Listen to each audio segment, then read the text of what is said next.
Now turn to Section 3. Section 3.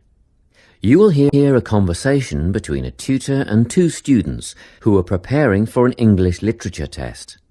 First, you have some time to look at questions 21 to 24.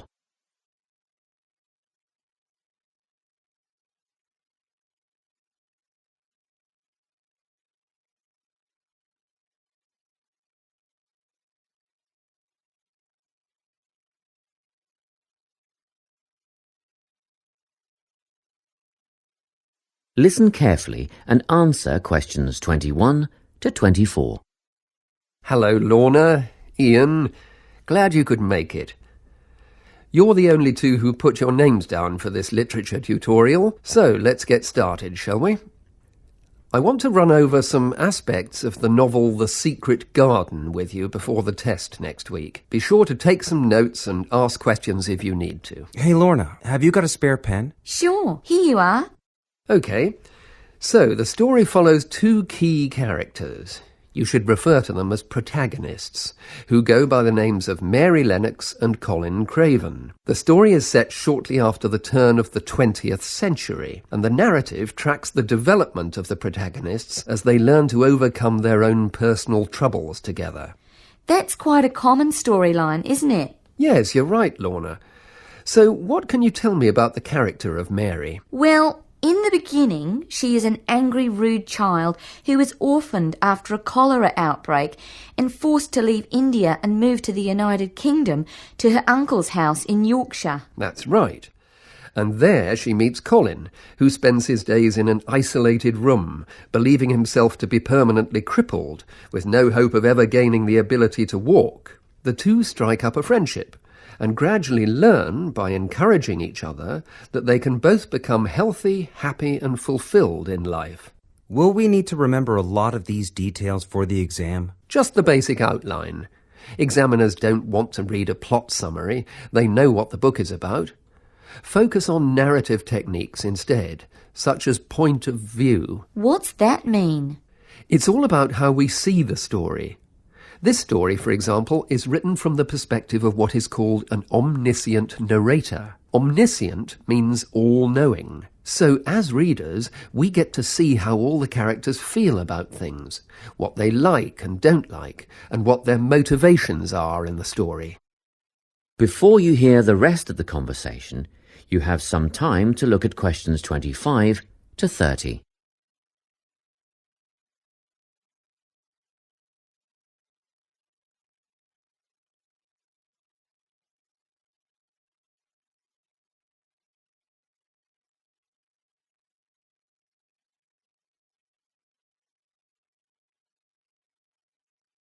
Now listen and answer questions 25 to 30. Won't it be hard to write a technical analysis? After all, it's a kid's book. Well, it was initially pitched at adults, you know. But over the years it has become seen as a more youth-orientated work. And you're right in a sense. The simple vocabulary and absence of foreshadowing make the story very easy to follow and ideally suited for children. But that doesn't mean there isn't much to analyse. Look at the symbolism, for instance. Symbols are things, right? Material things like objects that stand for abstract ideas. Absolutely, yes. And the author uses many of them. There's the robin redbreast, for example, which symbolises the wise and gentle nature that Mary will soon adopt. Note that the robin is described as not at all like the birds in India. Roses are used as well, as a personal symbol for Mistress Craven. You'll see they're always mentioned alongside her name, and Mistress Craven's portrait can also be interpreted as a symbol of her spirit. Are symbols just another name for motifs? No, motifs are a bit different. They don't have as direct a connection with something the way that a symbol does. Motifs are simply recurring elements of the story that support the mood. Are there any in this novel? Yes, two very important ones. The Garden of Eden is a motif. It comes up a few times in connection with the garden of the story. And then you've got the role that secrets play in the story. In the beginning, everything is steeped in secrecy, and slowly the characters share their secrets, and in the process move from darkness to lightness, metaphorically, but also, in the case of Colin, quite literally. His room in the beginning has the curtains drawn, and he appears at the end in the brightness of the garden. Anything else we need to know about? Yes. Nearly all novels explore universal concepts that everyone has experienced. Things like love, family, loneliness, friendship. These are called themes. The Secret Garden has a few themes that all centre on the idea of connections. The novel explores, for example, the way that health can determine and be determined by our outlook on life. As Colin's health improves, so too do his perceptions of his strength and possibility. The author also examines the link between our environment and our physical and emotional prosperity. The dark, cramped rooms of the manor house stifle the development of our protagonists. The garden and natural environments allow them to blossom, just as the flowers do. Finally, this book looks at connections between individuals, namely Mary and Colin.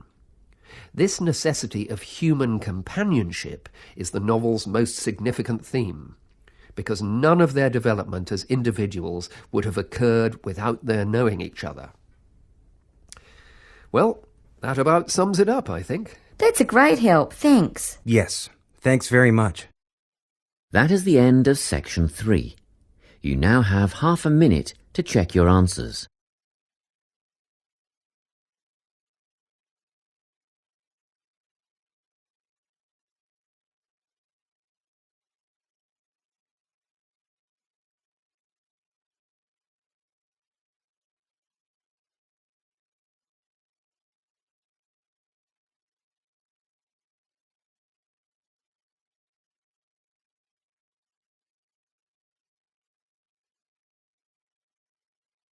Now turn to section 4. Section 4. You will hear a talk on the topic of time perspectives. First, you have some time to look at questions 31 to 40.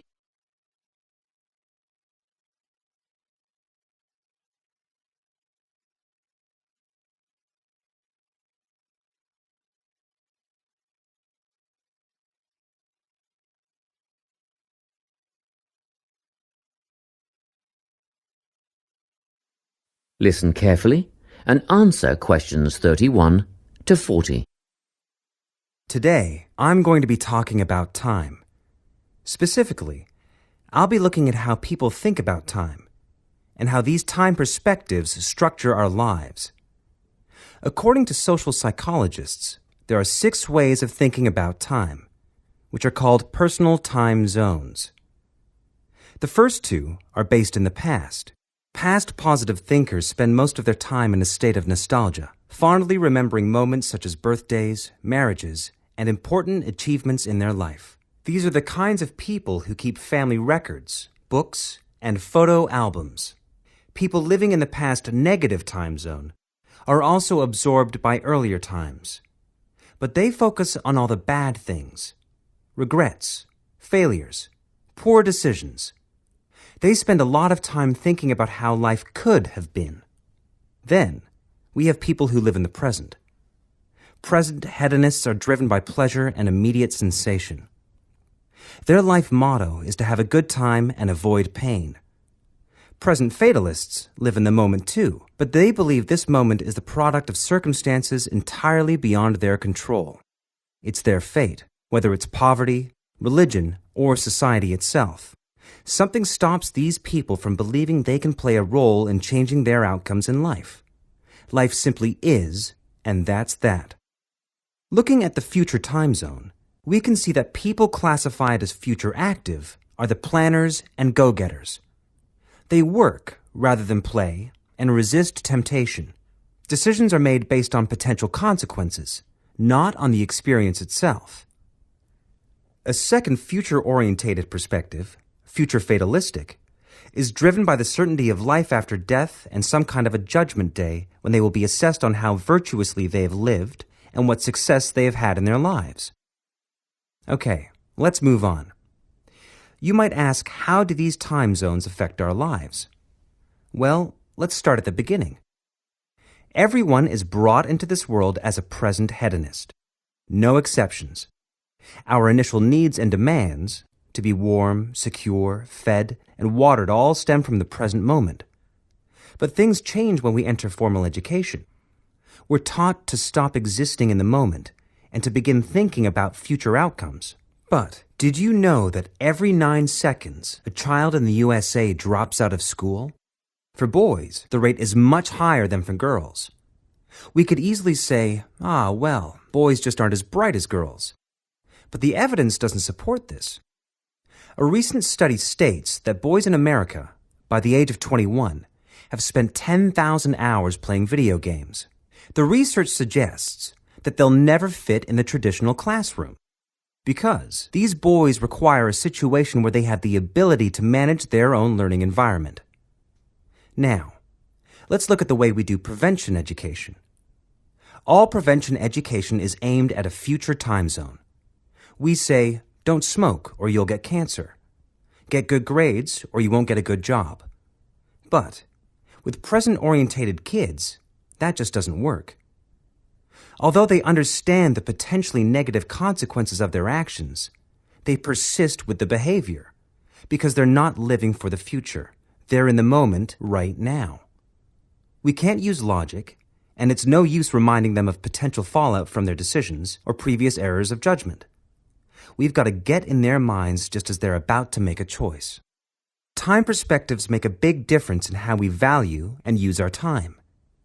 When Americans are asked how busy they are, the vast majority report being busier than ever before. They admit to sacrificing their relationships, personal time, and a good night's sleep for their success. 20 years ago, 60% of Americans had sit-down dinners with their families, and now only 20% do. But when they're asked what they would do with an 8-day week, they say, that'd be great. They would spend that time laboring away to achieve more. They're constantly trying to get ahead, to get toward a future point of happiness.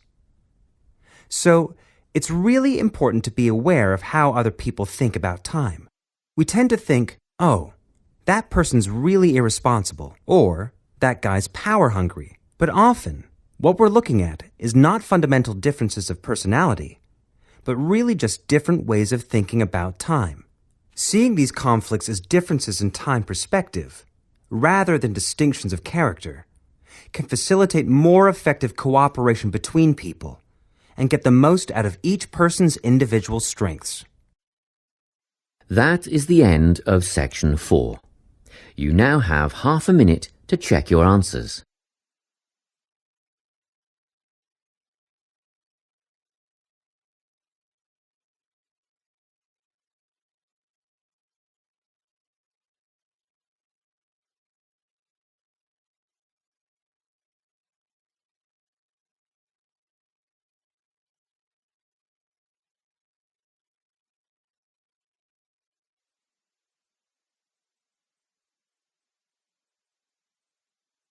That is the end of the listening test. You now have 10 minutes to transfer your answers to the listening answer sheet. Now that you've completed the practice test, download the answers attached to see how well you have done. To calculate your band score for the listening test, please look at the table below. If you answer correctly 30 out of 40 of the questions, you will have a band score of 7. Remember, the key to getting a high mark in the listening test is understanding the layout of the exam and practice. It is about knowing that there are 4 sections in the test, that the test lasts 30 minutes, and that you will only hear the tape played once, which is extremely important to remember. The second key to getting a high mark in the listening test is practice. Practice as many listening IELTS exams as you can. Practice each test over and over. The more you practice, the better you will become. This is how you will increase your band score in your listening test.